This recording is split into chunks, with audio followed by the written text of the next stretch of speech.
Good morning, ladies and gentlemen. Today we're going to add and subtract algebraic fractions. This is Chapter 14, Section 5. Alright, we have 5/8 plus 1/8. Let's talk about what this is. What an eighth is specifically. If I take my pizza pie here and I split it down the middle, I've cut that pie into halves. I have two different halves. Pepperoni on one side, mushrooms on the other. If I cut it in half again, now I've cut it into fourths. And if I cut down the diagonals, this is pretty typically how they would cut a large pizza.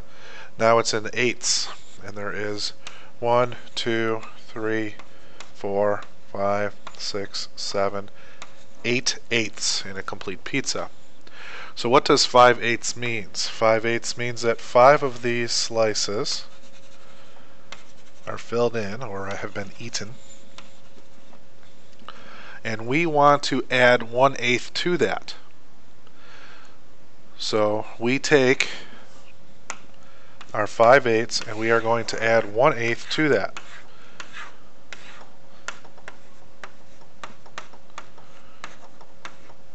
So there's another pie, there's another slice, and if I add them together, how many slices total do we have? We got 1, 2, 3, 4, 5, and over here is 6. Another way to think of that is, here I have 5/8, and I am going to add 1/8 to that. And how many eighths do I have? It is 6 eighths. The way we show the work in this, because we have a common denominator, we can add, but we only add the numerators, and we can only do this if we have a common denominator. The slices have to be the same size. 5 plus 1 is 6, so we get 6/8, and then we reduce. 2 goes into 6 3 times, 2 goes into 8 4 times, and we have 3/4. So the rules here, we're going to add or subtract, we're going to factor if necessary, and then we are going to cancel. But adding and subtracting first, only if you have a common denominator. So now, what does 5/8 minus 1/8 means? Well, if I tidy up my picture a little bit, here is my 5/8 back in all its glory. Alright, so that was a 6 originally. So this is my 5/8, and I am going to take away from that 1/8. So I am going to come in here, and I am going to take one of these away. And you can see that we only have 4 of them filled in. So 5/8 minus 1/8 is 4/8. And the way we'd show this with our work is 5 minus 1 on top, 8 on the bottom, that's 4/8. And then check out how much of the pizza is shaded. You have 4 slices shaded out of 8 total. 4 goes into 4 once, 4 goes into 8 2 times, this is 1/2. So 1/2 would be the reduced simplified solution. Problem 3. So now we don't know how many slices our pie has been cut into. We have no idea because it's X slices. So we're just going to have to follow the same pattern as the first two. Since I have a common denominator, I can put that denominator on the bottom, and the numerator is what I'm going to add or subtract. So I do A plus B. Since there is no way to cancel out part of a term, I can't take the A away because B is being added to it. I can't take the B away because A is being added to it. And heck, there's no A or B on the bottom anyway. There's no X on top. There is no reducing to do. So just box that up. Same thing for number 4. I already have a common denominator. I'm going to just subtract the numerators. So A minus B. There is no factoring possible here. It's done. Box it up. Alright, so how about number 5? Now we have 3 terms, but we're not going to let that just kind of get to us. We have a common denominator, and that's the most important thing. So we'll do 5 plus 9 minus 8 on top. 5 plus 9 is 14. 14 minus 8 is 6. You'll notice we never do anything to the denominators. Don't add or subtract the denominators. That's a deal breaker in this section. 2 goes into 4 2 times, 2 goes into 6 3 times, and 3/2x would be your final solution here. Alright, 6. We have to be careful when there's binomials on top, because you may recall this whole idea of having to distribute the negative.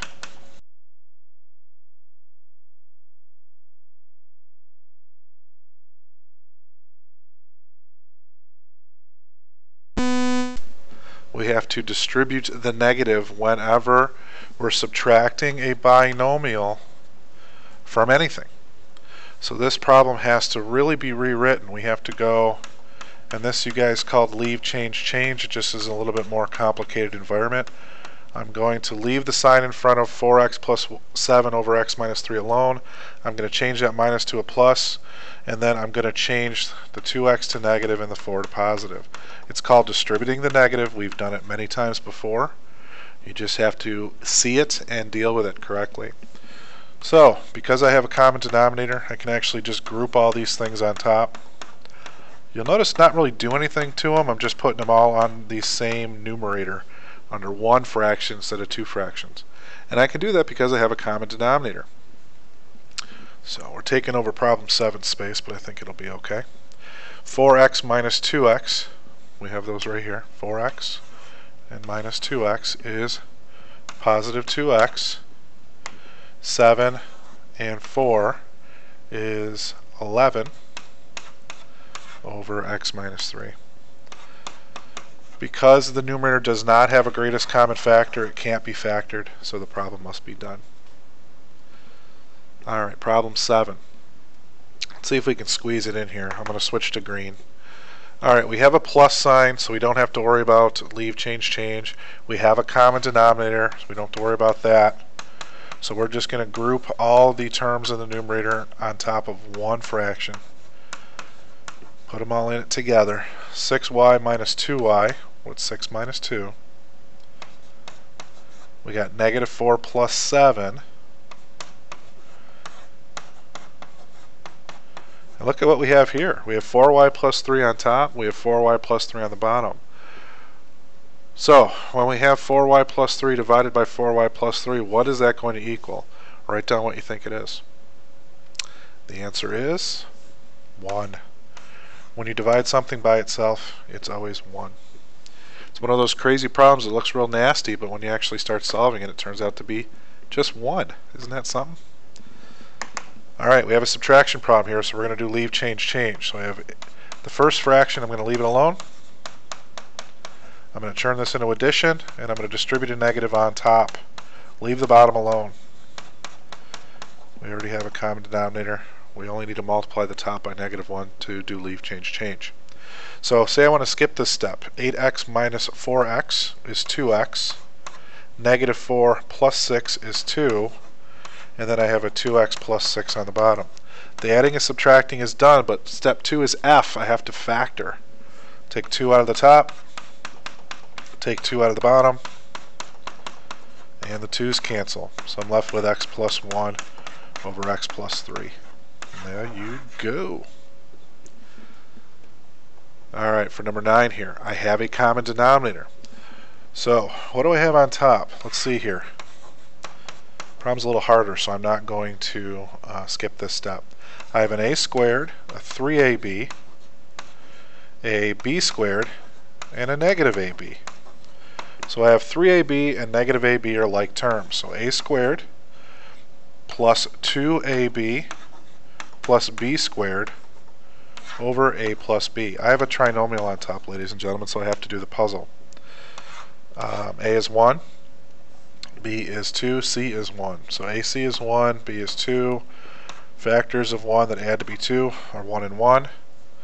So this is going to become a squared plus 1ab plus 1ab plus b squared. So I factor an a out of this. I factor a b out of this, and it looks like my factors of this are a plus b over or times rather, a plus b.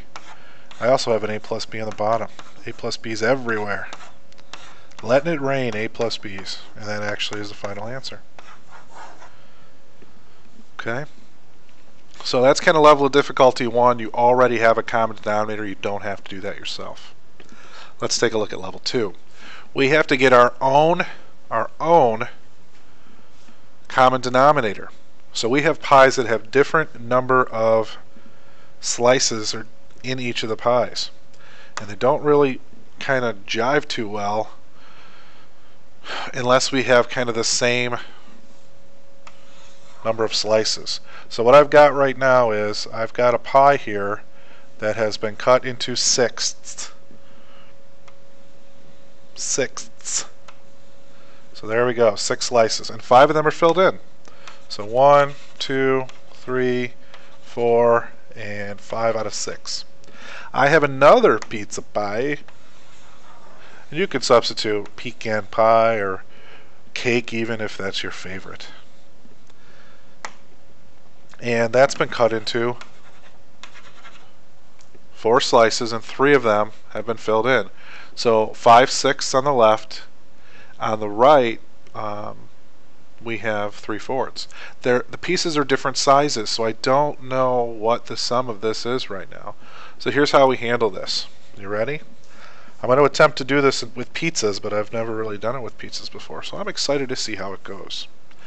I have to somehow cut this up so that I can show the sizes of slices that are the same. So let me try this. I'm going to switch to black here. I'm going to do a dotted line. There, there, and there. Now originally I had 5/6, but count how many slices there is now. We got 1, 2, 3, 4, 5, 6, 7, 8, 9, 10, 11, and 12. And how many of them are filled in? Well, I have slice 3 and 4 filled in, 5 and 6, 7 and 8, 9 and 10, 11 and 12. So what I basically have here, folks, is a pie that was originally 5/6. Now it is 10/12. So I've turned this 5/6 into 10/12. Can I do the same thing with the next one? I think I can cut it into 12ths, so I'm going to give it a try right now. So let's see. This is a little trickier to do. Alright, and again, and again, and now I have 1, 2, 3, 4, 5, 6, 7, 8, 9, 10, 11, 12. And how many of them are filled in? Well, 1, 2, 3, 4, 5, 6, 7, 8, 9. So it appears that 3/4 is equal to 9/12. And if I turn this problem into 10/12 plus 9/12, well, goodness, it's 19/12, and we're done. Easy, easy, easy. So those were our pizza slice concept, but let's see how we would do it algebraically. Just kind of give you an idea of why we have to do what we're about to do. We don't have to make pizza pies every time, or pecan pies, or cheesecakes, in case you're wondering what my favorite is. Cheesecakes, we don't have to do that. We are going to take 5/6 and 3/4, and we're going to search for a common denominator. So 6 goes into 12, and it goes into 18, and it goes into 24, etc. 4 goes into 8, and 12, and 16, etc.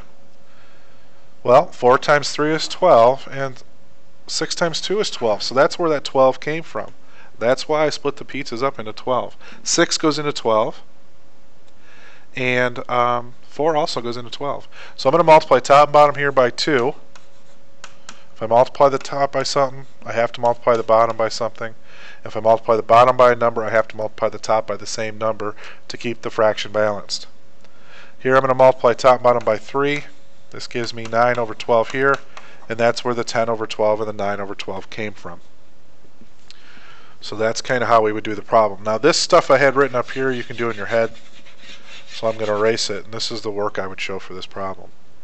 So for problem 11, I have x over 3 and I have x over 2, and I have to get a common denominator here. So let's see, two numbers, or a number that 3 divides into evenly, so we're talking about 6, 9, 12, 15, 18, 24, etc. 21. A number that 2 goes into. 2 goes into 4 and 6. So wait, 3 goes into 6 and 2 goes into 6. So let's see.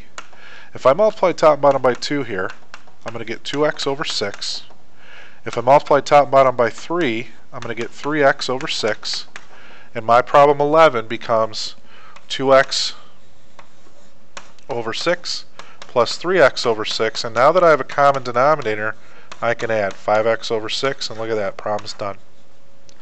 Getting a common denominator is required and critical. Alright, first thing with problem 12, I'm going to write that as y over 1 minus 4 over 2y. I'm going to do leave, change. Alright, and now we need to get a common denominator. So I have y over 1, and I have negative 4 over 2y. Well, why don't I leave the negative 4 over 2y alone, and I'll just multiply top and bottom of that first fraction by 2y.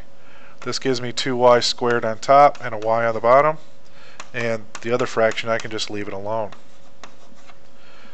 Alright, so when I add them together, 2y squared over y, well, I guess I'll be subtracting them, right? Because I have a negative 4. I get, oops, I made a mistake. I just should have put a 2 in here. There we go. Now we're good. I'm going to get 2y squared minus 4 over 2y. So let me factor the greatest common factor of 2 out of the top. And we can cancel them out. So the final answer, y squared minus 2 over y. Let me take you through this process again. I took y and I wrote it as y over 1. I did leave, change because I really don't want to subtract. I want to add the opposite. So I changed the negative sign, the subtraction sign, to a plus sign, but I had to distribute the negative, so I had to make 4 negative. I had to get a common denominator, but I decided the common denominator was 2y, so I left that second fraction alone and just multiplied top and bottom of the first fraction by 2y. So that became 2y squared over 2y, and the negative 4 over 2y stayed the same. So I did the subtraction. I got it right here, 2y minus 4 over 2y, and then we have to do factor and cancel. So we factored out the 2 and canceled them out. Alright, problem 3. So I have y minus 4 over 4y squared. I have 3y minus 5 over 3y. So I need something that 4y squared goes into, and 3y also goes into it. Well, 4 and 3 both divide into 12, so if I multiply top and bottom by 3, I'll be good for 12y squared. If I multiply top and bottom by 4, I'll have a 12y, but I won't have y squared. So how about I multiply top and bottom by 4y? That'll give me 4y squared on the bottom. But you have to be careful because you're going to distribute. Look at this. I have to put parentheses in here. So 3 times y is 3y. 3 times negative 4 is negative 12. And that's over 12y squared. Down below, 4y times 3y is 12y squared. Negative 5 times 4y is minus 20y. And that's all over 12y squared. So when I add them together, and here I'll write this step out. You can probably do this step in your head, but I'll write it out. This is a very difficult problem. So you may want to rewind it and watch it again. We can talk about it tomorrow in class if you wish. So let's see. I have a 12y squared. I have 3y and a negative 20y, so that's going to be negative 17y minus 12. And that's all over 12y squared. Now, because there is no 12 in that middle term, that's a negative 17, I'm not going to be able to factor out a greatest common factor. 17 is a prime number. If I factor the numerator using like trinomial factoring technique, I wouldn't be able to cancel anything out with the bottom anyway, so I'm not going to bother doing that. I'm going to call this done. I'm pretty confident that it can't be reduced any further. Alright, last 2 problems here. A squared b and ab squared. I believe the common denominator would be a squared b squared for both of them. So here I'll multiply, and this is another way of showing this work. I'm going to multiply top and bottom by b, which gives me 5b on the top. Here I'm going to multiply top and bottom by a, which gives me 2a on top. And remember, they're being added together. So I got 5b plus 2a over a squared b squared. Numerator cannot be factored, so we're done. Alright, 16. So 6, 5, and 2 must all divide into the same number. I'd love to use 15, but 2 doesn't go into it. 6 doesn't go into it. We got to think of something bigger. 5, 10, 15, 20, 25, 30, 35, 40. 6 goes into 30, 2 goes into 30. I believe 30 is where we're going to go.